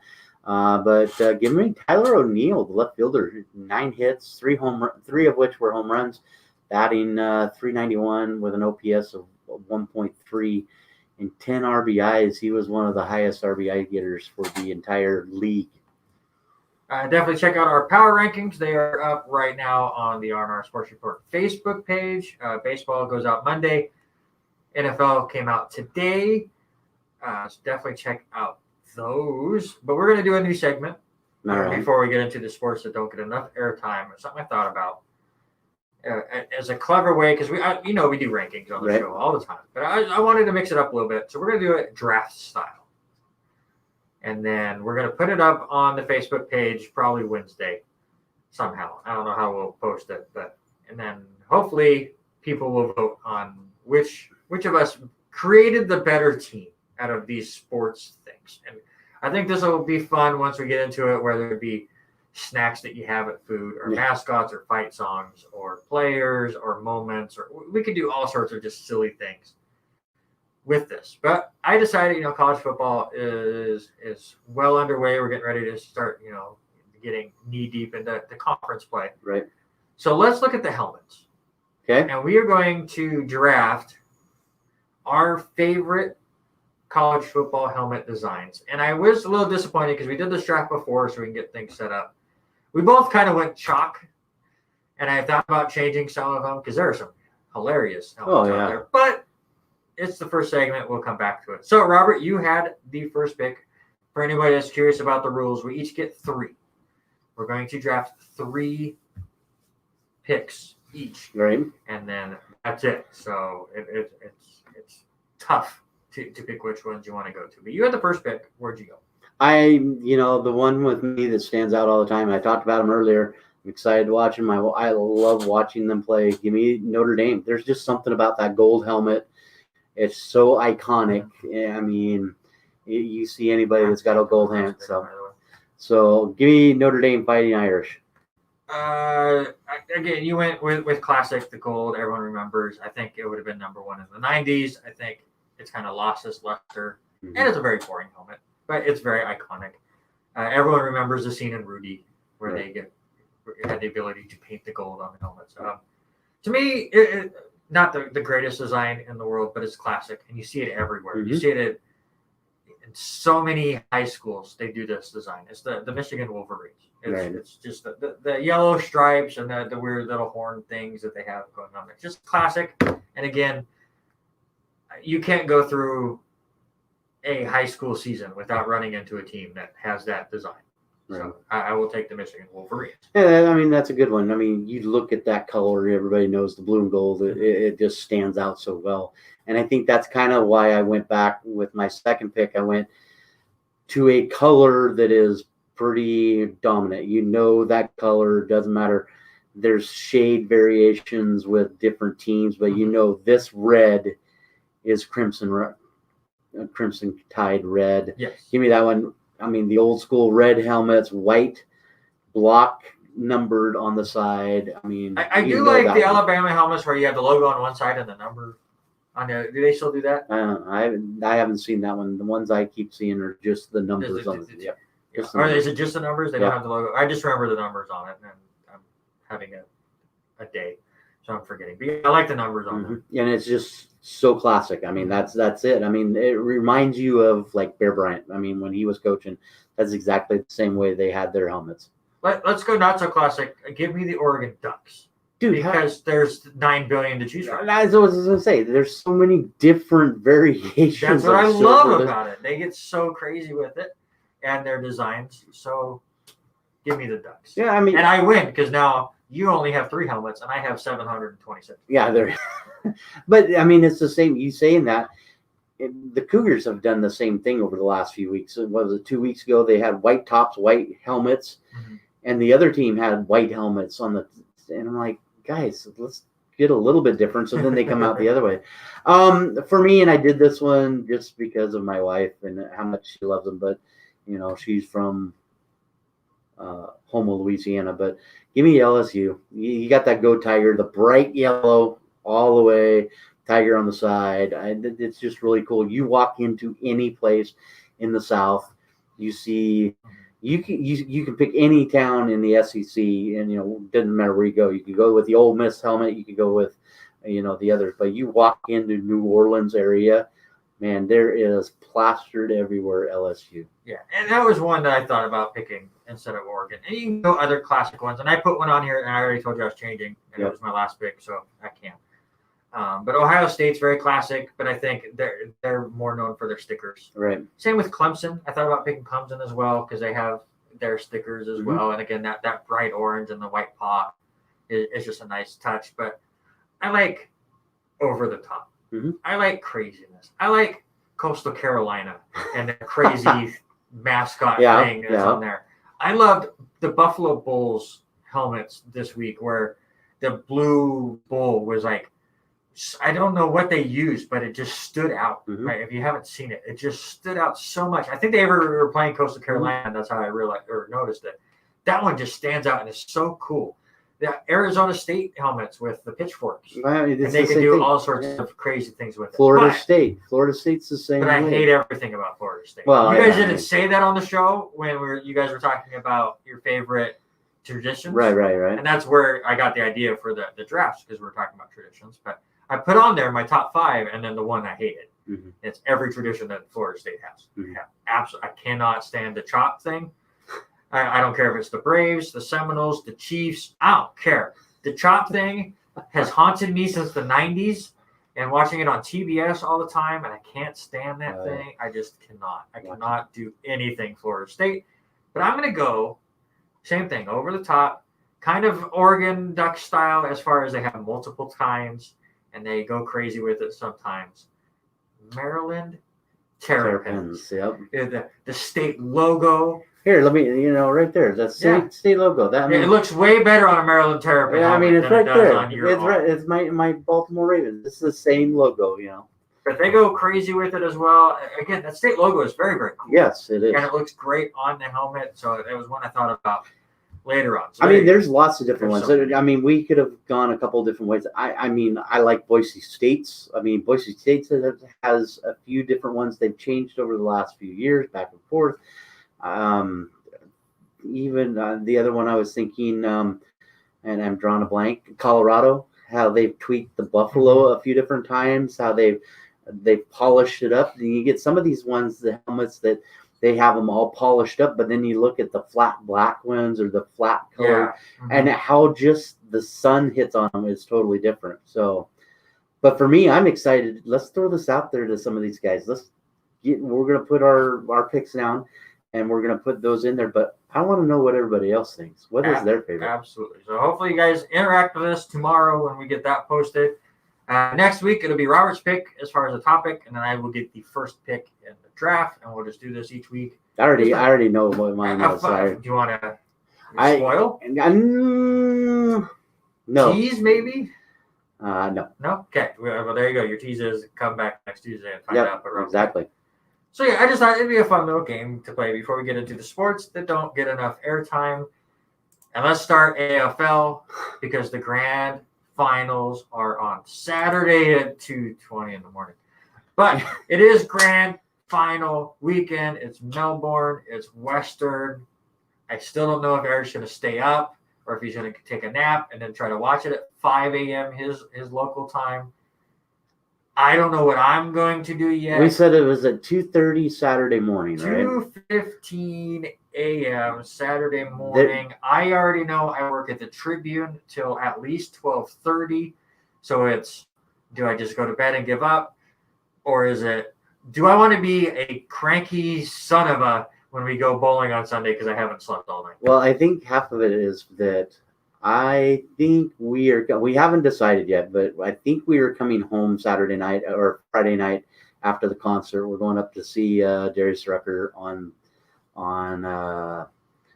Friday night, but I think we're coming home. And if it finishes anything like what it was with Jason Aldean, we'll go home about 2:00. Maybe I might as well just start a pot of coffee and sit there and watch the game. You might have to. Grand final times, it's so much fun. Obviously, it's a weird time. Yeah, because I don't have to be to LC until 4:00. So I mean, come back over and do the volleyball match. So I mean, I can get an afternoon nap in. It all depends if I can get Hattie to take a nap. That's a difficult task. It is. All right. How about Ryder Cup? Ryder Cup, it starts this weekend. It starts on Friday. They're playing at Whistling Straight at Sheboygan, and there's so many different versions for the Ryder Cup. The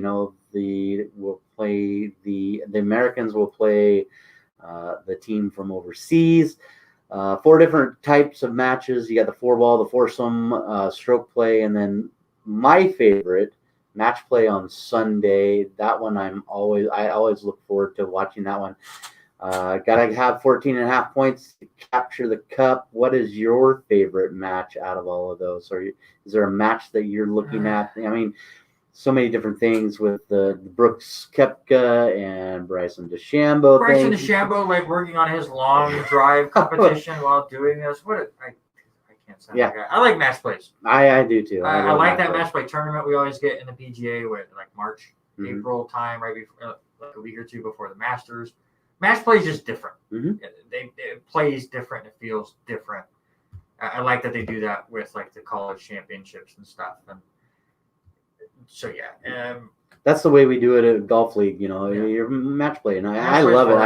And David said about his last tournament, his opponent was basically playing match play with him because yes, you're playing against a giant field, and you're basically playing against yourself versus the course and who can do better. But I don't know, it helps you focus differently if then all of a sudden you're kind of just focusing on one opponent instead of the whole field. Right. Let's get into. Oh, actually, I should ask who are you picking.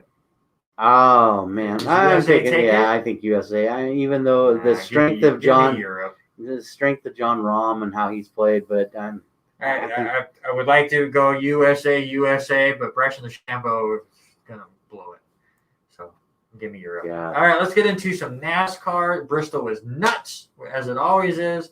Kyle Larson ends up winning it because Elliott and Harvick got into it on the racetrack, trying to pass some lap traffic. Harvick got loose because Elliott kind of pushed the issue, slid up the track a little bit, cut Elliott's left front tire, put him 3 laps down, completely out of it. But Elliott comes out right behind Harvick, passes him because now he has fresher tires, and then instead of pulling away and just driving off, decided to just ho-hum, I'm going to drive my line. Never full on blocked Harvick, Right.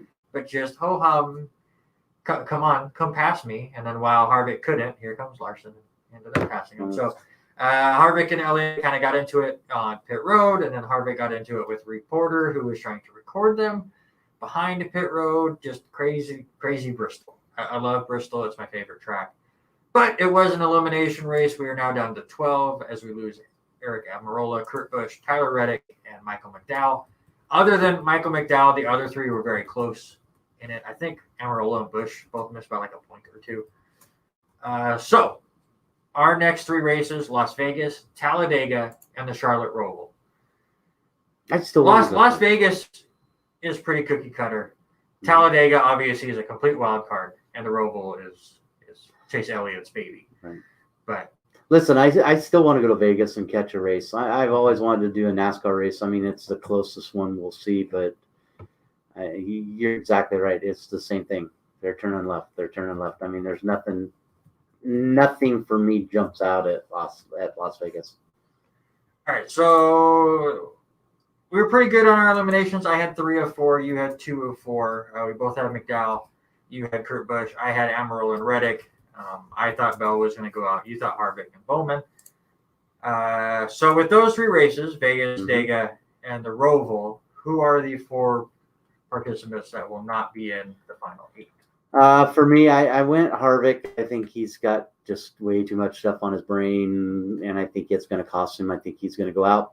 Bowman, the same. I think Bowman, Bell, and I hated typing this one, but I think Brad Keselowski, I think he's probably done. I didn't think saying that. I put in Brad Keselowski. I put in Christopher Bell because I put him in the last time, and he'll keep proving me wrong, but I'll just keep throwing him in there. I do think William Byron will go out. Somebody from Hendrick has to go out. At least one person from Hendrick. They have 4 people in there. And Kyle Busch, I think. He's really, really been struggling. He almost got eliminated on Bristol after having issues on the track late that put him from like 20 points on the good to like 7 to the good. So they've just – it's not that their team is so bad right now or Busch has lost talent. It's just some of the break – they've not gotten any kind of breaks. And then, of course, Kyle Busch likes to balloon any mistakes to something completely crazy. So Kyle Busch could win the race and say he hated his race car the whole time. Right. But for right now, sir, it is time for This Week in Sports History. It is time, and I tried to go a lot newer, and so I started most of them in 1986, and I did this for you. So I did these games that are a little bit closer to our age group. How about 1986 and 87? Walter Payton rushes for 177 yards. He gets his 100th career rushing touchdown. A year later, he gets his 107th and passes Jim Brown for touchdowns there.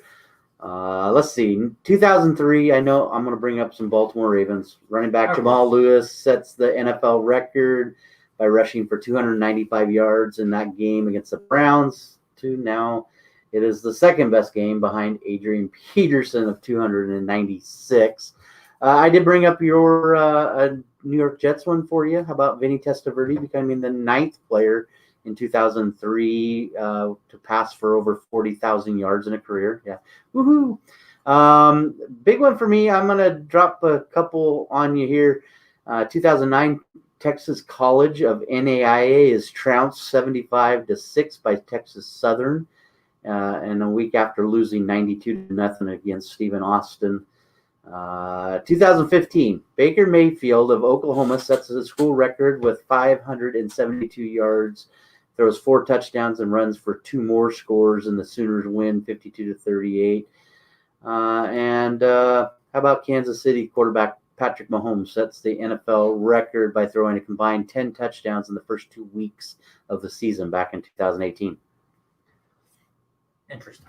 Yes. All right. I went newer stuff. I mean, I stayed away from. You're going to have to find interesting things now because you've used them all. Yeah, exactly. It's just crazy. So, all right. So here is your trivia question. I was looking through while you were going through them, just trying to figure out which way you're going. Well, let's jump on Baker Mayfield. And he set some school records with 572 total yards. Big. Who holds the record for the most total yards in a college football game? Wow. All right. That was in my ear. Yeah, we're restarting over here. That's great. So if you were listening to us on the radio, you might be leaving. Who holds the record for most total yards in college football? Right. It's got to be something silly like Lamar Jackson. No, Oh, it's I actually figured not. that's where you were going with it. I should have. How about Oklahoma versus Texas Tech in 2016? Patrick Mahomes, Yeah. 819 total yards. He had 734 yards passing and 85 yards rushing against Baker Mayfield, who had went 564. Seen those highlights many times when those two faced, but I just Yeah. figured you were so Lamar this week. No, I was nice. So there you go. That's the end of a crazy show. My brain feels jumbled. We've lost the radio. Maybe I'm still getting stuff, but I don't think we're connected, which just is perfect for how everything has gone for us today. I want to send a special shout out and thank you to Devin Caruso and Riley Brown for coming on the show, and an extra special thank you to Riley Brown for already agreeing to step in for one of us when one of us can't be here, so we can continue saying it's the R&R Sports Report. I thought it was perfect, so thank you to her. It's going to be a crazy week. Lots of football going on. NFL Week 3, a lot of college football. Baseball's coming down to the wire. We're going to have grand final talk about. So lots on next week's show, as well as I'm sure we'll try to get a guest or two on as well next week. Yep. And just keep giving you what we got, I think, is all we can do, right? That's all we can do. That's going to do it for the R&R Sports Report this week. Again, if you want to listen to me, and I'll give one last shout out, The Kickoff on W2M Network. You can check that out on our Facebook page or their Twitch stream tomorrow night. I want to say about 7:30, 8 p.m. Just keep a lookout. Just a reminder, it is more adult based. They're going to make and especially with me coming back, I'm sure they're just going to try to make me blush the whole dang time. And they're going to have fun with it, but it'll be me, Eric, and Kennedy on that show tomorrow. And it's all college and pro football based. Just reminder, there's no crying in football. Well, she's a Buffalo fan, so she won. I know. So I followed her on her Twitter page, and watching her comments from the other night, it was just funny. So. All right, well, I'm going to get out of here and figure out how to turn this radio thing back on since it just rebooted on us. But for now, that's Robert. I'm Randy, and we are